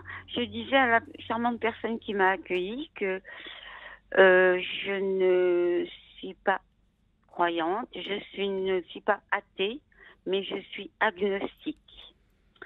Voilà. Et je disais à cette personne que est-ce que le Vatican, qui certes est un petit État, mais bon, financièrement très enfin, qui a des possibilités financièrement importantes, ne pourrait-il pas accueillir lui aussi quelques migrants? Je crois que c'était l'exemple qu'avait donné le pape après Lampedusa. Il avait accueilli des migrants indirectement, et aussi par rapport à la richesse de l'Église, on est beaucoup moins à l'aise qu'on a pu l'être dans les siècles précédents. Et l'État du Vatican, c'est effectivement un tout petit État qui aujourd'hui couvre une 50aine d'hectares. Hein, et je pense qu'ils ont la Cité du Vatican a de quoi vivre, mais c'est pas des richesses monstrueuses. Je pense que la famille d'Angleterre est beaucoup plus riche que le Vatican. Et donc du coup, et le Vatican, c'est des gens de passage, si je puis dire. C'est-à-dire que c'est pas comme il y a les évêques qui y vont et tout ça. Des fois, ils ont des missions et ils repartent après dans leur pays. Donc c'est complexe. Mais ce que je peux vous dire, c'est que le pape a accueilli des familles dès qu'il l'a pu, pour justement joindre l'exemple à la parole. C'est vrai que ça, on ne le savait. Moi, je ne le savais pas, par exemple. Oui, au tout début. Au tout début. Clotilde, vous oui, au tout début, et puis même, par exemple, au moment de la grande vague migratoire de 2000, je ne sais plus, là, au moment des guerres en Irak et en Syrie, l'Église de France avait demandé à chaque paroisse d'accueillir une famille, et que ce soit une paroisse, une famille, justement pour qu'il y ait un véritable travail d'intégration et d'accompagnement qui puisse se faire. Et puis je crois qu'il y a aussi, alors c'est discret, parce que souvent les catholiques et l'Église est discrète quand elle agit. Au Vatican, il n'y a pas tant d'argent que ça, je rejoins ce que vient de dire le Père, mais il y a aussi une action, tous les grands ordres religieux ont des œuvres humanitaires dans l'ensemble du monde, là où ils sont présents, en Afrique, en Asie. Et donc, il y a aussi tout un travail de terrain. Et là, je ne défends pas ma maison, j'essaye d'être objective. Voilà. Dans le monde entier, auprès des plus pauvres. Et en fait, le rôle de l'Église dans le monde ne se voit pas qu'à travers l'action du Vatican, mais à travers l'action des ordres religieux, des prêtres, et puis même des laïcs qui sont au service. Parce qu'en fait, tout ça, c'est de l'argent chrétien qui est au service. Et des bras. Merci Michel, en tout cas, d'avoir posé cette question qui peut paraître comme ça presque un peu provocatrice, mais en fait qui ne l'est pas. Il y a beaucoup de gens qui se posent... Elle ne veut pas l'être. Non, mais j'ai bien compris même le ton avec lequel vous l'avez posé, mais c'est vrai que c'est une question que je pense beaucoup de gens se posent tout bas, donc vous l'avez posée, c'est très bien, et on vous y a répondu. Voilà, on a appris des choses avec Père Gambard. Merci beaucoup, en tout cas, d'avoir appelé ce soir Michel. Et, merci à vous. Merci à vous. Et après Michel, nous avons Jean-Michel en ligne. Oui, bonsoir à tout le monde. Bonsoir. Bonsoir, oui. Je voulais vous dire d'abord qu'on ne vous entend plus, on voit plus sur YouTube. Il y a une panne. L'écran est noir, on n'entend plus rien. Donc j'ai mis sur mon ordinateur. On va le dire à la régie. Oui, je pense que le pape il est au courant. il a bien dit qu'il ne venait pas en France, mais qu'il venait à Marseille. Absolument. Pour la Méditerranée. Bon. Je pense qu'il nous dit là que nous sommes un pays riche en France. Et lui, il a choisi de venir dans des pays plus pauvres. Il nous rappelle que nous devons, disons, ne pas oublier que nous sommes quand même des nantis en France. On est très riches. Hein. Voilà. Donc moi, je prie pour le pape et avec le pape afin que sa visite à Marseille soit fructueuse et qu'elle permette justement de contacter tous les pays pauvres qui sont autour de la Méditerranée. Voilà, et je pense que c'est essentiel. Qu'est-ce que vous en pensez, Oui. Barbare? Donc, moi, un peu, j'entends pas dans ce... Alors, vous allez dire que je suis très positif, mais j'essaye de l'être, mais j'entends pas dans le fait que le pape dise « je viens à Marseille et pas en France ». Je n'entends pas une critique de la manière dont les chrétiens de France vivent. Ah non, non. J'entends, c'est-à-dire en un mot, il ne nous reproche pas d'être des nantis. Mais par contre, il dit, mon attention va à ce problème particulier que représentent les migrants qui meurent dans la Méditerranée, quoi, et en Libye. Il y a vraiment le centre de son propos est là, et en disant cela, il veut, je crois, souligner le centre de son propos et dire aussi que Marseille est comment dire, un creuset pour cette réflexion, et que ce creuset doit rayonner un peu partout en Bien Europe. sûr. Et moi, je me dis que ce problème, il ne peut pas être résolu par un seul pays, l'Italie toute seule. Et ce problème, il faut qu'il soit porté par tous. Et pour cela, il faut beaucoup de solidarité. Bien sûr. Et il faut beaucoup... Oui. Oui, je vous écoute. Il faut beaucoup prier aussi pour ça. Voilà. Oui. La prière est essentielle. Voilà. Alors pour nous chrétiens, la prière est essentielle, et que l'Esprit souffle aussi dans le cœur et Bien la sûr. tête des hommes politiques, quoi, parce que c'est... Oh oui, oh là là, oui. Tout à l'heure, une dame disait qu'il y a beaucoup de misère en France, hein, et il faut aussi être proche de tous ceux qui sont nos voisins et qui souffrent. Et donc, Bien du coup, sûr. mais je crois que c'est un appel à une prise de conscience. Clotilde Absolument. Brosselet, qu'est-ce que vous voulez dire Oui, à Jean-Michel? si le pape ne vient pas en France, il vient à Marseille. Marseille a un visage très particulier en France, mais je crois comme qu'à Marseille, le pape va rencontrer une partie des Français. C'est sûr. Et voilà, pas que les Marseillais, mais les Français. Déjà, il y a une rencontre avec le clergé et tous les religieux du diocèse de Marseille qui est organisée. 57 000 personnes. Et voilà, 67 000 même, j'ai lu moi. 67 000 personnes. Donc je crois quand même que si le pape ne vient pas en France, les Français viennent à Marseille voir le pape, et il y a quand même une rencontre qui se joue. Voilà, on peut trouver que c'est un peu frustrant. Moi, je suis la première à me dire, oh, j'aurais bien aimé qu'il vienne en France pour la France. Parce que moi, en tant que Française, j'avais envie de lui dire des choses, lui dire qu'il y a une belle église en France, plein de jeunes qui se bougent. Ah bah oui. Il y a le congrès mission qui va avoir lieu dans 10 jours. Et voilà, il y a plein de choses. Et je lui dire, il faut arrêter de penser qu'on est des vieux bourgeois qui repliés sur nous-mêmes. Il y a un vrai souffle d'évangélisation en France. Mais finalement, je crois que soyons nous aussi pleins d'espérance. Le pape vient à Marseille rencontrer le monde méditerranéen et la France en profite pour y aller. Bien sûr. Et Marseille fait partie de la France. Bien sûr. Merci beaucoup, Jean-Michel, d'avoir appelé. Merci à vous. Belle émission. Merci. À bientôt. À bientôt. Bonsoir, Constant. Bonsoir, Cécilia. Bonsoir aux invités.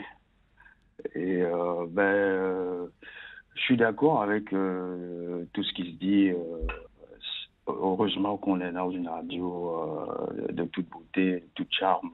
Donc, ça se dit avec sérénité, surtout cette affaire de migrants. Et moi, si je devais adresser un message au pape, ça serait de lui demander d'être honnête avec, non, déjà avec lui-même, et donc de dire la vérité qui est la sienne, et donc celle de l'Église où il est le pape. Parce que c'est pas ce qu'il fait. Si, il le fait, mais alors je vais m'expliquer. Hein.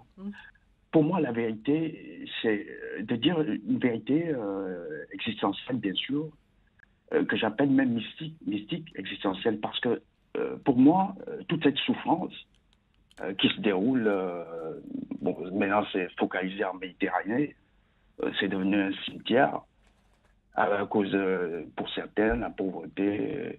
Mais ça a commencé depuis toujours, depuis avec les Romains, les Grecs et tout le reste. Alors pour moi, j'aimerais qu'il soit honnête avec lui-même, en tant qu'homme d'église, et c'est des gens qui admettent, c'est des croyances qui admettent quand même des communications directes avec Dieu, en quelque sorte, hein, alors qu'ils disent aux gens à qui ils ont affaire, en fait. Parce que moi, à mon humble avis, j'ai l'impression qu'on aura tout essayé, on aura tout dit, on pourra tout faire, ça va pas résoudre le problème. Parce qu'on est en face de quelqu'un que j'appelle Satan. C'est tout. Parce qu'il ne pourra rien changer. Alors, Bergambard va vous répondre. Et puis, par une question, quand vous dites qu'il faut que le pape soit net avec lui-même, est-ce que vous trouvez qu'il ne l'est pas? C'est ce que j'ai posé comme question. Oui, j'ai répondu qu'il l'est. Déjà, je l'ai entendu sur les migrants, il l'est. Mais sauf que la question qui revient, et les réponses qui reviennent à chaque fois dans toutes les radios et télévisions, c'est l'immigration, la pauvreté. Mais la pauvreté, ok, le développement, j'ai entendu un auditeur tout à l'heure, mais il a bien fait de poser cette question, développement.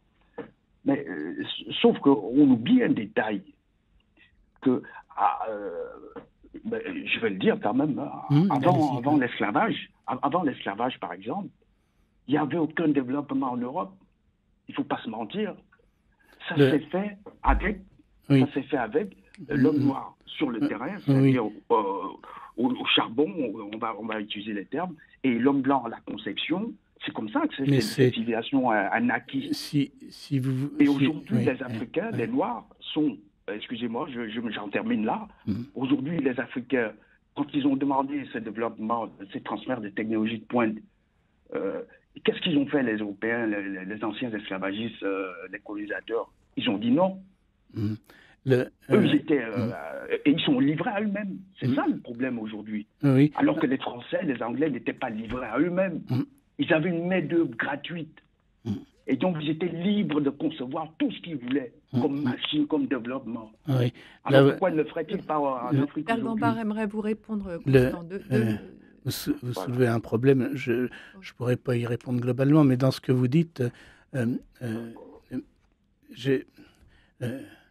et l'homme, vous parliez de Satan tout à l'heure, mais c'est vrai que dans la doctrine chrétienne, il y a le péché originel, c'est-à-dire cette tendance au mal. Et saint Paul dit, le bien que je voudrais faire, je ne le fais pas, le mal que je ne veux pas faire, je le fais. Malheureux homme que je suis, qui me délivrera de ce corps de péché et de mort. C'est-à-dire que par rapport à ça, ce que vous décrivez là, par rapport à l'esclavage, c'est un très grand péché, pour parler en termes chrétiens.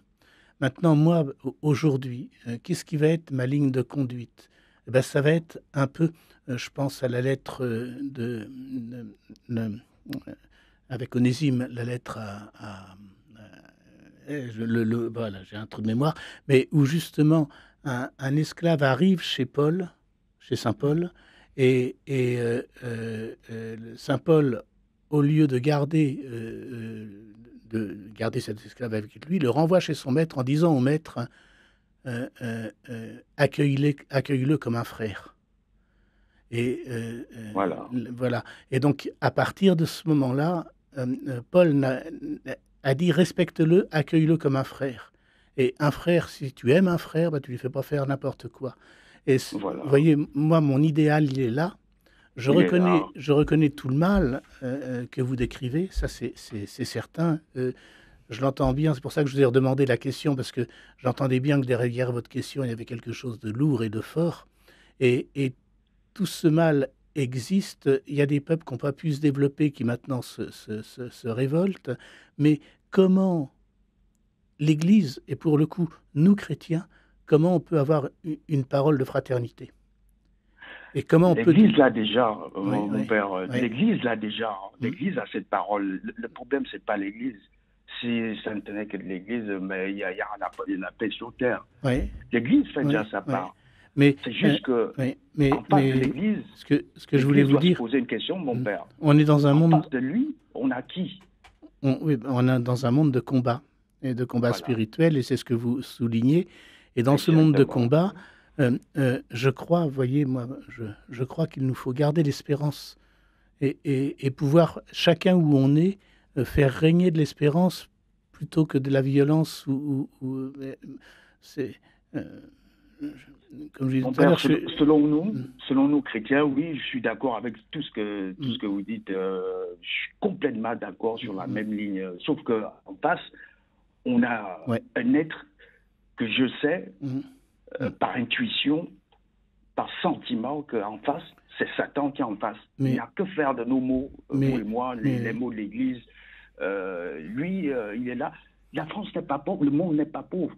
Oui. Les richesses sont concentrées, l'argent est concentré sur, je crois, ils ont dit 1% de la population. Oui, tout le monde devrait être payé, c'est sûr, mais alors bien payé pour son travail. Et ça, c'est un effort à faire. Je voulais vous dire aussi, dans ce que vous dites, si vous vous souvenez des béatitudes au chapitre 5 de Saint Matthieu, la dernière béatitude, c'est « Heureux êtes-vous si on vous persécute, si on dit toutes sortes de mal faussement contre vous à cause de moi, soyez dans l'allégresse. » Et il y a quelque chose dans la parole des chrétiens qui nous met peut-être qui nous met dans ce risque, alors je ne le souhaite pas, mais qui nous met dans ce risque de persécution. Et dans des pays d'Afrique, il y a des chrétiens persécutés, justement. Et ils y restent. C'est exactement ce que je souhaite qu'ils disent, le pape, mon père, ce que vous venez de dire là, de dire que oui, malgré ces souffrances, heureux ceux qui sont persécutés à mon nom, parce que c'est au nom du bien, parce que ces gens, ces Africains ils viennent par mai.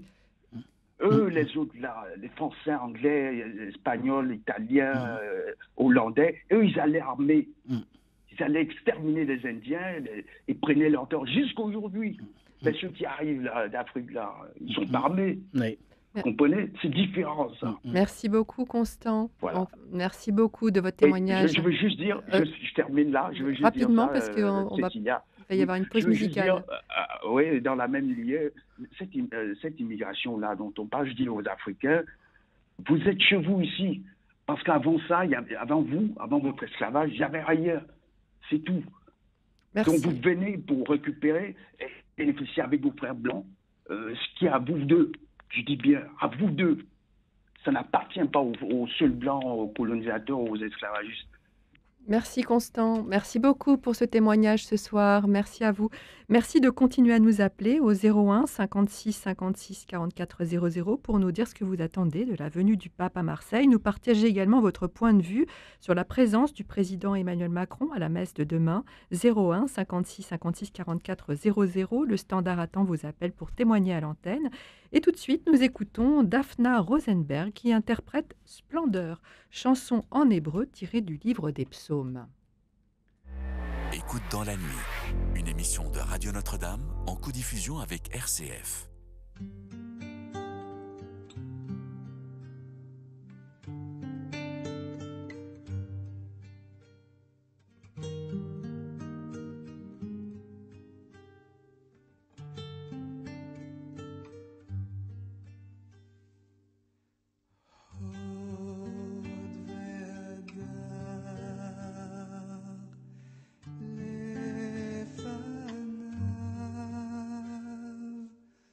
לפניו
Nous avons écouté Daphna Rosenberg qui nous a interprété Splendeur, chanson en hébreu tirée du livre des psaumes.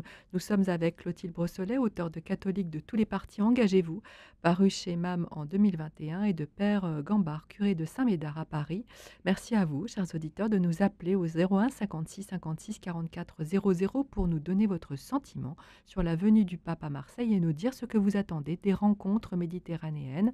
Donnez-nous votre avis sur les propos du pape et son engagement renouvelé aux côtés des plus pauvres, sur l'exhortation qu'il adresse aux pays riches d'accueillir avec humanité et compassion ceux qui viennent y chercher un avenir meilleur. Nous attendons vos appels au 01 56 56 44 00 et nous accueillons Christelle. Bonsoir Christelle.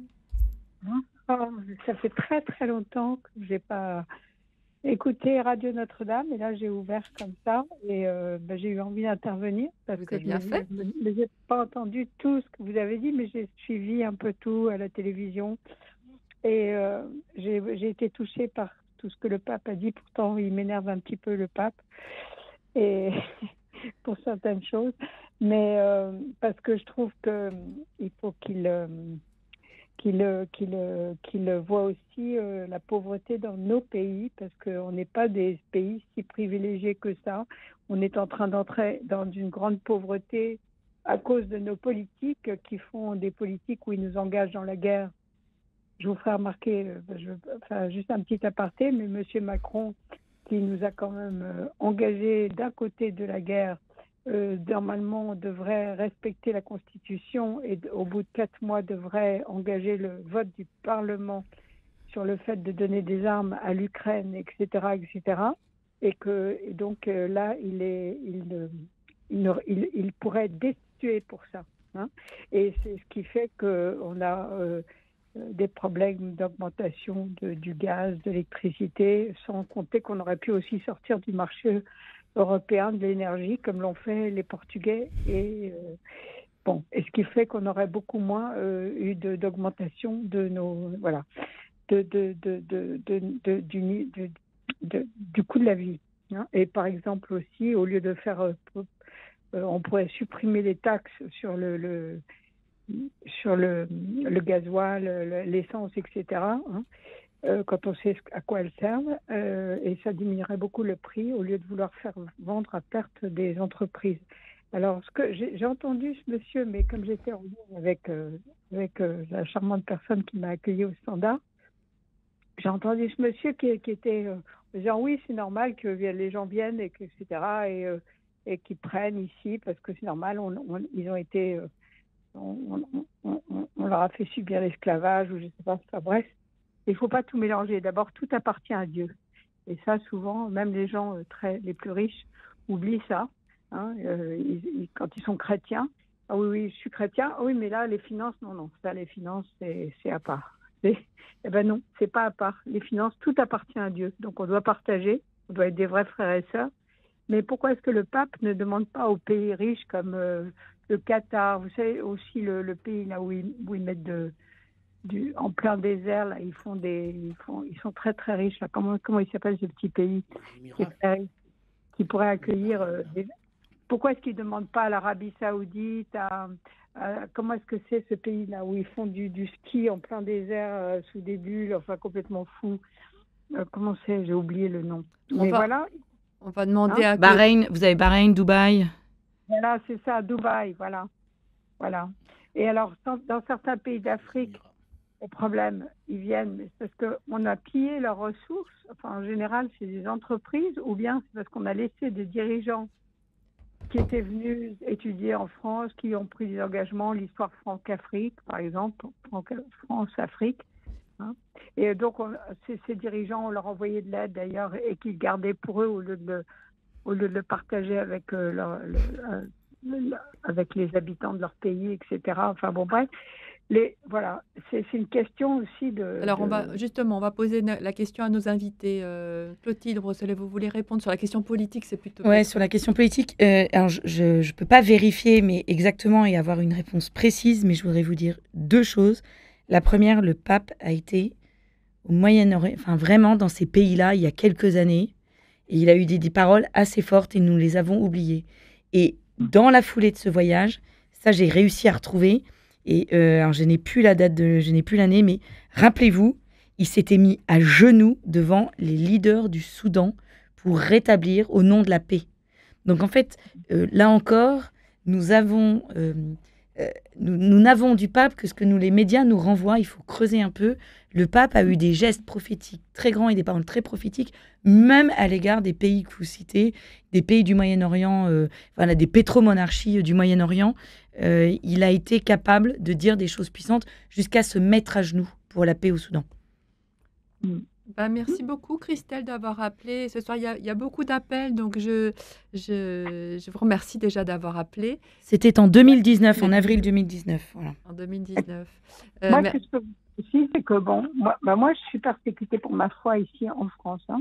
Donc, mais je l'accepte parce que voilà, je sais que le plan de Dieu est plus grand que tout ça. Mais bon, c'est extrêmement dur. Donc, on peut vivre aussi des choses très, très dures en France. Et voilà. Et à tout niveau. Hein, parce que le combat, comme le dit le Père, là, il y a vraiment un combat spirituel, il y a vraiment un combat pour chacun. Pour chacun, à chacun, voilà, selon ce qu'il vit, mais voilà. Merci. Mais moi, merci, Christelle. Mais je veux juste dire que moi, le pape, moi, j'aime bien aussi prier en latin, et il n'est pas du tout pour ça, le pape. Alors, là, on repart sur un autre sujet. Mais j'avoue que là, je l'ai écouté, et j'ai trouvé que tout ce qu'il avait dit était très beau, et j'aurais tellement aimé être à la messe à Marseille demain. Vous pourrez l'écouter à la télévision. En tout cas, c'est pas pareil, bien sûr, mais enfin bon, c'est déjà ça. Ouais. On va prendre. Merci beaucoup d'avoir appelé, Christelle, et on va prendre l'appel de Stéphane. Bonsoir, Stéphane. Ah, Stéphane est parti ici. Il est là. Bonsoir, Stéphane. Vous nous appelez de Vincennes. Oui, c'est ça. Oui. Alors en fait, j'appelle parce qu'en fait, je suis très. Il y a un sujet qui est lancé. Et moi, je suis intéressé pour dialoguer, échanger, voilà. Et en fait, pour moi, le pape, c'est une personne qui est très solide déjà, quand même. La personne juste avant, elle a dit déjà des voyages qu'il a fait, voilà. Et je pense que il pourrait vraiment nous encourager à améliorer tout un chacun nos vies, en fait, comment faire, quoi, pour être plus solide, quoi. Et puisqu'il a quand même il réalise beaucoup de choses, et il y a beaucoup de gens qui attendent ça, en fait, des encouragements pour réaliser, améliorer leur vie, parler des migrants, voilà. Donc, bien sûr, voilà. Père Gambard, qu'est-ce que vous inspire cette réflexion? Comment? Non, je demande au Père Gambard de vous répondre, je sais pas, ouais. dire de réagir en tout cas sur ce que vous venez de dire. Je suis frappé par l'âge du pape, 84. Ouais. Et donc, du coup, par effectivement sa résistance, je suis frappé par le fait qu'il est en fauteuil roulant. Donc, on ne s'imagine pas ce que doit être la difficulté qu'il a. Et je me dis, mais qu'est-ce qui l'anime? Finalement, il pourrait très bien se dire, j'ai largement passé l'âge de la retraite, je me mets au repos, quoi. Et qu'est-ce qui l'anime? Cette force qui l'anime et qui l'amène on peut dire, à dénoncer des choses qu'il trouve impossibles du côté des... Voilà, et donc, du coup, moi, le pape François, je me dis, c'est incroyable parce qu'il ne gagne rien humainement à ses voyages d'autre que des critiques ou des souffrances. Et donc, du coup, ce qui l'anime, c'est vraiment de porter cette parole de paix et cette parole et d'ouvrir les consciences. Et ouvrir les consciences d'une certaine manière, si ma conscience s'ouvre, c'est pas par rapport au pape, c'est par rapport à la parole du Christ et à la conversion. Et donc, du coup, je souhaite que beaucoup de consciences s'ouvrent, non pas par rapport au pape, je l'aime pas, ça, à la limite, je m'en fiche un peu, c'est pas ça le débat, mais s'ouvre à la souffrance du monde, qu'elle soit lointaine, qu'elle soit prochaine, pour que finalement, que je ne m'enferme pas dans ma tour d'ivoire. Et le pape, moi, il m'amène ça, il m'amène du courage pour dire, continue de marcher. Voilà, lui, il te montre un chemin, et on n'en a jamais fini de faire du bien. Clotilde Brossolet. Moi, je répondrai de façon très personnelle. Moi, ce pape me bouscule. Il me renvoie à mes propres certitudes, mes lectures de l'Évangile, de la doctrine sociale de l'Église. Et il me dit, et à chaque fois qu'il prend la parole, c'est comme s'il me disait, mais est-ce que tu es vraiment sûr de ce que tu en déduis, de ce que tu y penses? Est-ce que c'est pas autre chose? Est-ce que tu as été vraiment au cœur de ce que l'Évangile voulait te dire là, et te faire faire, et te faire dire? Et c'est très désagréable d'être bousculé parfois. Voilà. Mais je crois que c'est quand même profondément évangélique d'être bousculé. Zaché descend de son arbre, quoi. Donc voilà, mon pape, souvent, il me dit descends de ton arbre. Donc ça commence par un. Alors Zaché, il avait envie, c'est pour ça qu'il monte sur son arbre. Moi, parfois, j'ai pas envie de descendre de mon arbre, donc c'est difficile. Je me dis mais non, mais là-dessus, je suis pas d'accord. Parce que en plus, le pape, il a un discours qu'on peut lire de façon très politique, ce pape-là. Et moi, comme j'aime la politique, j'ai envie toujours de prendre son discours sur ce premier aspect, quoi. Il est aux confins des deux, en fait. Il est aux confins des deux, mais mais c'est ça qui rend délicat tous ces propos. Mais parce que puis parfois, il est paradoxal, même contradictoire. Voilà. Mais qu'est-ce qui me bouscule? Et c'est l'Esprit Saint qui nous bouscule quand même, qui nous amène à sortir du cénacle. Voilà. Donc, j'ai un ami qui m'a dit il y a quelques jours, je ne sais pas ce que je vais dire à cette émission, mais de toute façon, on n'en verra les fruits pas avant 30 ans. Alors, je me laisse bousculer et on verra les fruits dans 30 ans. Bon, vu l'âge que j'ai, je devrais encore en voir au moins les prémices, mais voilà, on en verra les fruits plus tard. Voilà, Stéphane, ce que pouvaient vous répondre ce soir nos invités. Merci d'avoir appelé ce soir. Merci pour votre courage d'avoir répondu. Puis, voilà, dialoguons, joyeusement. Dialoguons, exactement. Cette émission est la vôtre, celle des auditeurs. Donc, elle est là pour qu'on converse et qu'on dialogue, même quand on n'est pas tout à fait d'accord sur les... Ouais. Mais on ne peut pas être d'accord sur tout. Même fatigué, il faut s'efforcer de dialoguer pour garder contact avec tous maximum de personnes, avec prudence évidemment. Mais exactement. Pour ne pas rester dans ce tour d'ivoire. Voilà, exactement. Merci beaucoup, c'est ce que vous avez fait en appelant ce soir. Merci Stéphane, à bientôt. Bien, au revoir, merci. Ouais. Au revoir, merci. Et nous allons prendre Cécile. On me dit qu'elle a raccroché. Bon, eh bien, c'est pas grave. Continuons à parler ensemble. Certains hommes et femmes politiques ont critiqué, au nom du principe de laïcité, la participation d'Emmanuel Macron à la grande messe célébrée par le pape demain. Est-ce que vous pensez qu'il est du devoir du président de la République d'y assister? Moi, je connais un petit peu votre réponse, Père Gambard, mais je vous la pose quand même, parce que les gens se la posent. Je suis normand, donc... En fait, c'est une fausse question. Je trouve, dans la tradition française, je pense au général de Gaulle, qui était un catholique fervent.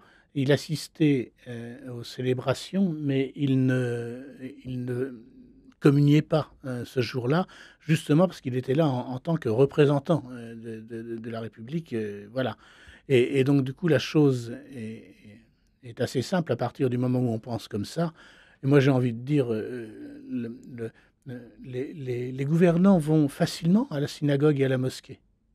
Mais quand ils vont à l'église, c'est un scandale. Et c'est quelque chose que je me dis, c'est quoi le problème, quoi? Quel complexe on a? Et en fait, moi, je fais confiance à M. Macron. Finalement, il y va. Alors, peut-être qu'il ne fera pas les signes du chrétien, mais peut-être que l'esprit agira. Moi, j'ai beaucoup moins confiance en M. Macron. Voilà, il a bataillé pour avoir un entretien avec le pape François. Il l'aura. Ils vont serrer la main. Emmanuel Macron va l'embrasser, lui taper sur le dos. On est habitué des effets de com' d'Emmanuel Macron. Mais ce que je trouve intéressant et rigolo, c'est que la critique vient d'abord de Jean-Luc Mélenchon, qui espère faire du pape François l'anti-libéral dans lequel ils essaient de se retrouver pro-migrants, pro-environnement, et que finalement il se fait piquer le pape François par Emmanuel Macron, donc il y a un jeu politique derrière de toute splendeur, une belle communication politique. Voilà, on a bien compris que cette messe n'était pas une messe officielle, que Emmanuel Macron tape l'incruste. Bon, voilà, j'espère que... Voilà, le protocole du Vatican saura jouer avec ça sans trop se faire avoir par la communication de l'Élysée. Mais pareil, peut-être que Emmanuel Macron se laissera bousculer. Finalement, s'il y est, que l'Esprit Saint souffle, quoi. Après, politiquement, voilà, on n'est pas dupes, c'est des opérations de communication. Emmanuel Macron a des décisions à prendre en matière de loi sur l'immigration. Il est critiqué sur le peu d'engagement sur les questions environnementales qu'il a. Il essaie de se mettre dans la poche le premier grand pro-environnement et hop, voilà. Il est habillé en blanc, il s'appelle le pape François. Mais le problème, c'est qu'il n'a peut-être pas conscience que le pape François, il arrive avec l'Esprit Saint avec lui et qu'il peut peut-être se prendre la claque spirituelle de sa vie. Les drames de la Méditerranée, c'est pas seulement le drame des migrants, c'est Monseigneur Aveline d'ailleurs l'a rappelé, il a évoqué aussi le récent séisme au Maroc, les inondations en Libye, les incendies cet été en Grèce, la crise politique économique au Liban. Qu'est-ce que ça vous inspire tout ça en fait? C'est vrai qu'on se focalise en fait sur la question migratoire, mais c'est beaucoup plus large quand même ces rencontres méditerranéennes. C'est beaucoup plus large qu'il est venu nous dire le pape. C'est vrai qu'il a focalisé l'attention là-dessus aujourd'hui notamment, mais c'est la question qui préoccupe comment dire une grande partie des Européens, comment gérer cette crise qu'on ne sait pas aborder. Donc c'est voilà quoi. Mais c'est un peu l'arbre qui cache la forêt parce qu'elle révèle justement le manque d'unité entre les pays européens et le manque de dialogue commun et comment faire quoi. Donc il y a vraiment un effet révélateur de cette crise. Et du coup, je trouve que dans sa simplicité, ce qui est proposé à Marseille, c'est pas des monologues alternatifs, quoi. C'est vraiment un dialogue. Dia, deux, logos, la parole, une parole à deux. C'est-à-dire que le dialogue nécessite que j'écoute l'autre pour pouvoir répondre, et que l'autre m'écoute pour pouvoir me répondre. Et je trouve que toute cette semaine, ça a été un peu l'objectif de ce que Monseigneur Aveline et puis toutes ses équipes ont mis en œuvre. Et ça aussi, c'est prophétique. Et ça aussi, et Marseille peut devenir justement peut-être un creuset de quelque chose qui va... Le Congrès Mission est aussi à Marseille durant cette semaine, et peut-être que le Congrès Mission va se faire l'écho.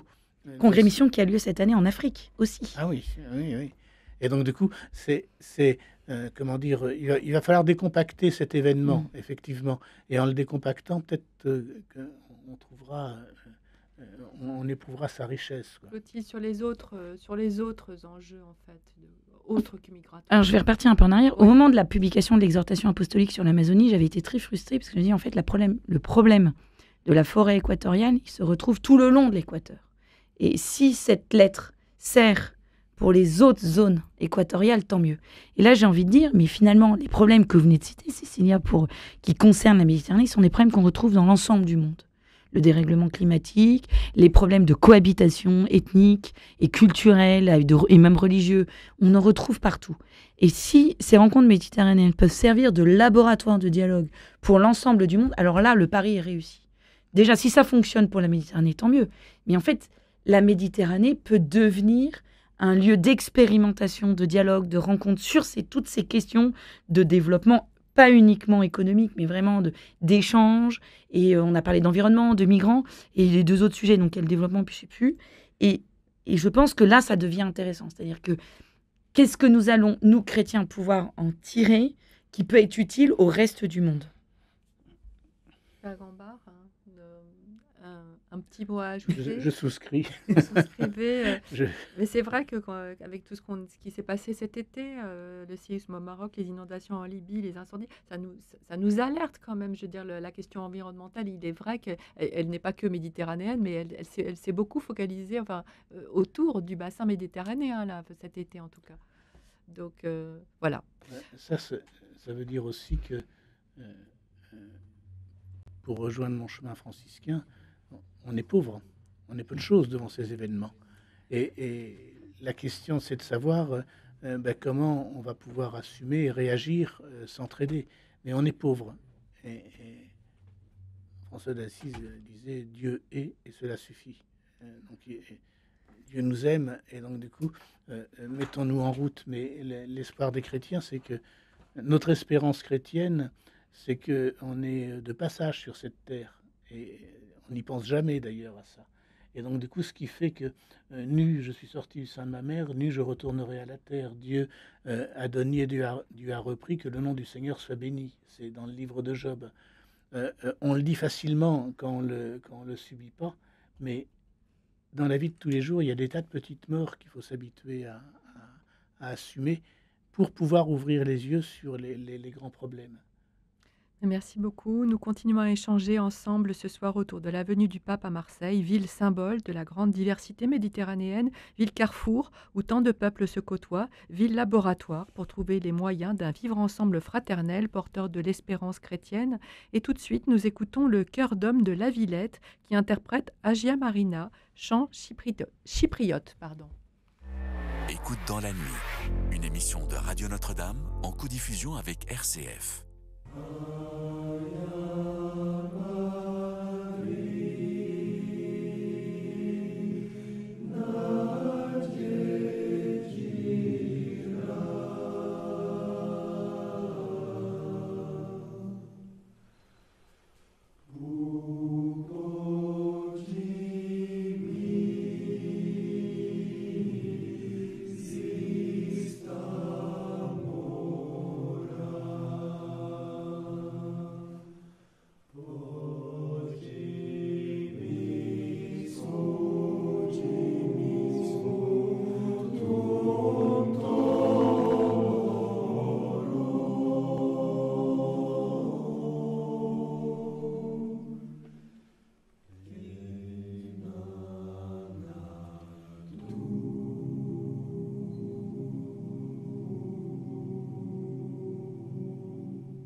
Nous avons écouté Agia Marina, chant chypriote, interprété par le chœur d'hommes de La Villette. Et tout de suite, nous avons en ligne Catherine, qu'on a rappelée. Bonsoir Catherine. On vous avait perdu et puis vous êtes revenue.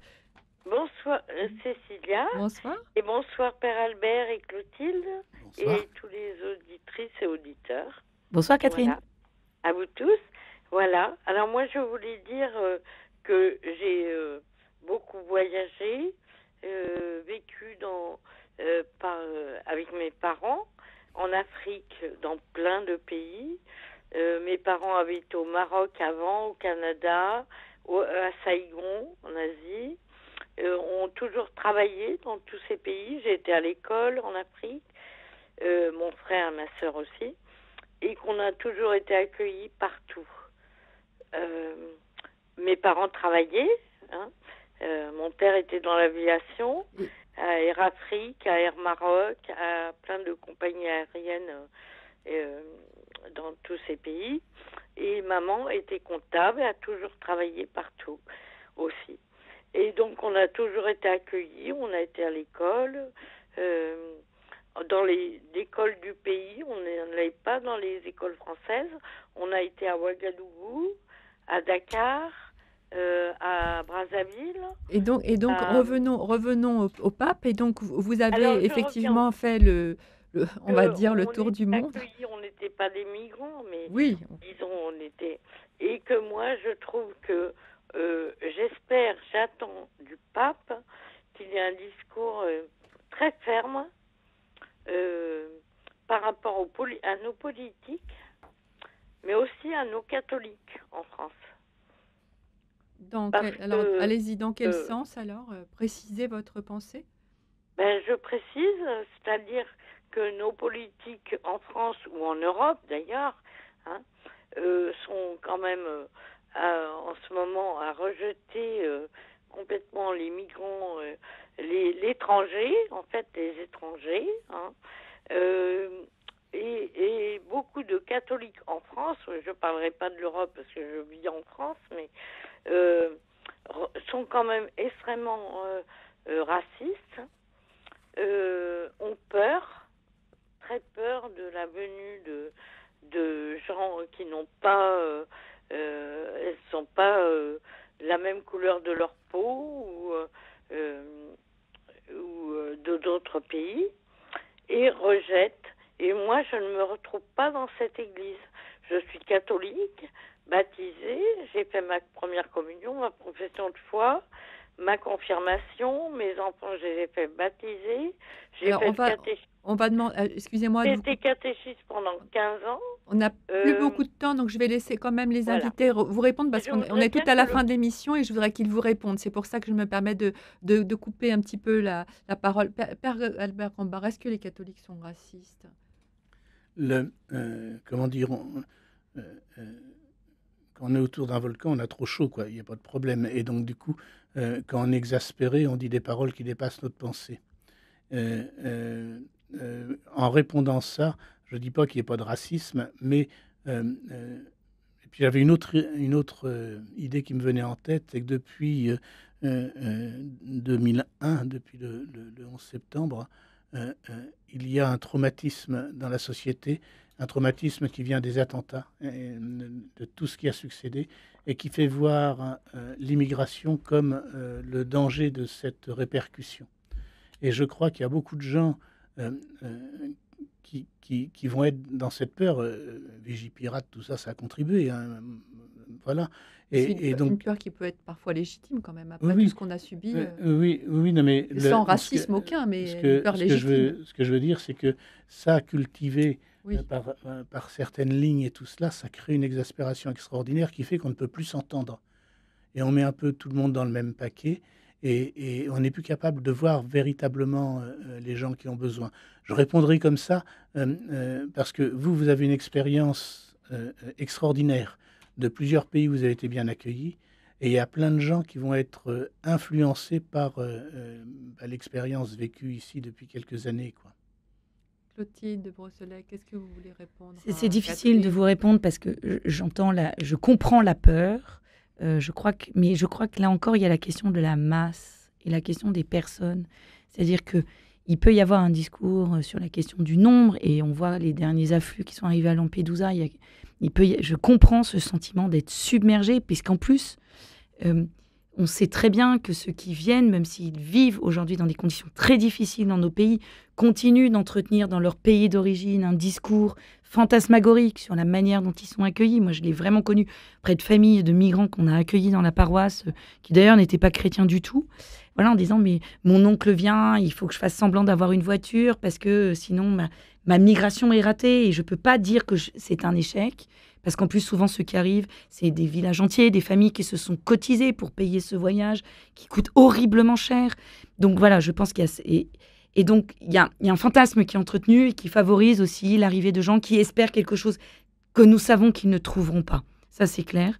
En revanche, moi, je vous trouve très dur envers les catholiques. Je crois que le discours politique des catholiques est à mettre en comparaison avec leur attitude. Je crois que dans la vie quotidienne, les cathos sont comme la plupart des Français, leurs voisins, qu'ils soient noirs, blancs, jaunes, verts, qu'importe. Ce qui compte, c'est d'abord la relation. Je ne crois pas que nous soyons intrinsèquement racistes en étant français ou catholiques. Et j'avais juste envie de vous dire, je vous invite dans ma paroisse. Moi, je vis dans une paroisse de cité. Les blancs, là, comme moi, les Français de souche, on est plutôt une minorité. Et moi, c'est la paroisse où j'ai été le mieux accueillie. Alors, c'est des gens de 2, 3, 4, 5 générations, peut-être, j'en sais rien. Mais nous vivons, moi, voilà, à toute petite échelle, cette fraternité, elle se joue. Chaque année, il y a des gens qui arrivent, qui sont sans papier. La question ne se pose pas. Naturellement, je crois que le cœur de l'homme est ouvert. Qu'après, politiquement, les hommes se posent des questions et peur. Je crois que je peux le comprendre, mais n'oublions pas que les cœurs sont naturellement ouverts. Voilà, Catherine, est-ce que ça répond à votre question, enfin votre réflexion en tout cas. Merci beaucoup d'avoir appelé ce soir. C'est vrai qu'il y a un fantasme de l'Occident, mais il y a aussi le fait que certains qui arrivent à venir et à travailler donnent aussi de l'argent à tous ceux qui restent à l'arrière. Et tous ceux qui travaillent sans papier, sans être déclarés, nourrissent notre économie. Il y a quand même quelques systèmes ultra pervers derrière. Moi, j'habite à côté du plus grand supermarché d'Europe. Et je peux comprendre que quand les gens arrivent, ils se disent « il y a bien une miette pour moi ». Eh bien, en tout cas, je remercie les auditeurs de Radio Notre-Dame et de RCF pour tous les témoignages qu'ils nous ont offerts ce soir. Pardon à ceux que je n'ai pas pu prendre à l'antenne. Pardon à Claude. Pardon à Jeanne, à Claude de Draguignan. Pardon à Jeanne de Clermont-Ferrand, à Catherine de Toulouse, à Françoise de Aubagne. Toute la France a appelé, et à Ahmed, que je n'ai pas pu prendre à l'antenne, puisqu'il y avait vraiment beaucoup d'appels. L'émission touche à sa fin. Merci à Clotilde Brossolet, auteur de Catholiques de tous les partis, engagez-vous, paru chez MAM en 2021, et à vous, Père Albert Gambard, curé de Saint-Médard à Paris, d'avoir été à nos côtés ce soir pour échanger, pour converser, pour nous éclairer sur toutes ces questions si délicates. Merci à toute l'équipe, Alexis Duménil, le réalisateur. Merci à François et Valérie, nos 2 bénévoles qui ont pris vos appels au standard, ainsi que Denis Thomas. Il me reste à vous souhaiter une nuit douce et reposante, car demain, soyez-en sûrs, nous accueillerons la lumière étincelante du jour nouveau.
Retrouvez le podcast de cette émission sur le www.radionotre-dame.com.